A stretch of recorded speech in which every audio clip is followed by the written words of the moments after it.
So my name is Makyla Deleo. I have worked for the Toronto Humane Society for the last 10 or so years, a little bit more than 10 years at this point in time.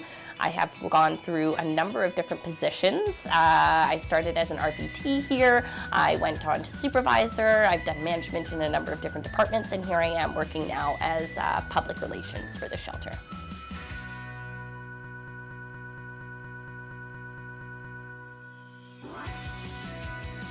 So a lot of people think of us as just an animal shelter, so somewhere where you come if you're no longer able to take care of your animal or if you're looking for a new animal companion, but we do so much more. We have our public veterinary care services, we do humane education, we're out in schools almost every single day, and certainly every single week, or there's children coming here to see us as well. We have dog training classes, we operate the largest pet food bank in the city of Toronto, so there's so much that we do here at the Toronto Humane Society above and beyond just being an animal shelter.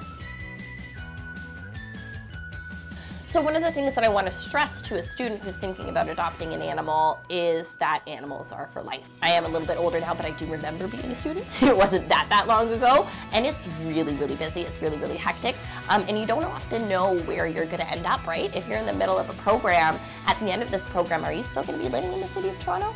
Are you still going to be living in Canada?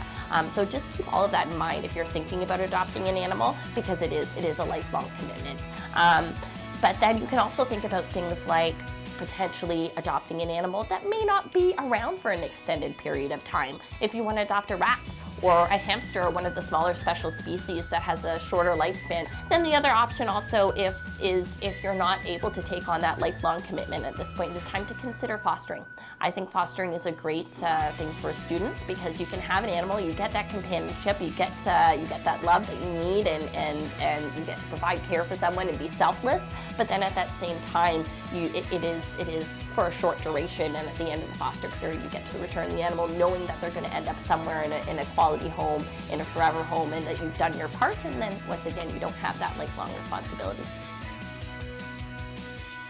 Yeah, definitely. We don't have any restrictions on first-time pet ownership, and we love to speak to first-time pet owners. We do recommend that you do a little bit of research beforehand, whether that's on the internet using quality sources, talking to friends or family who have the type of animal that you're interested in, if you know any veterinary professionals, and just a chance to hang out with that animal. So you're coming here with a little bit of information, but we do try to provide you with as solid a base as possible in terms of first-time animal ownership. And as I said, we do have a lot of resources here, especially for dogs. If you're a first-time dog owner, we have tons and tons of dog classes, anything from a puppy socialization class all the way up to a dog that may have some sort of behavioral problems, and one-on-one classes with the dog and the owner and our training experts.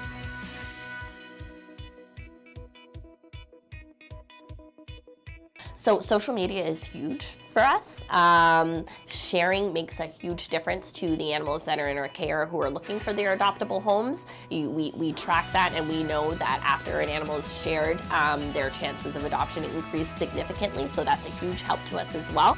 On top of that, events, school events, work events, stuff like that. People your age, they love to get involved. They want to be part of what's going on, rather than just taking a seat and kind of watching it from the sideline. What you guys are doing right now is absolutely needed as well as an event that's going to do so much for awareness for the Toronto Humane Society, and we really appreciate it.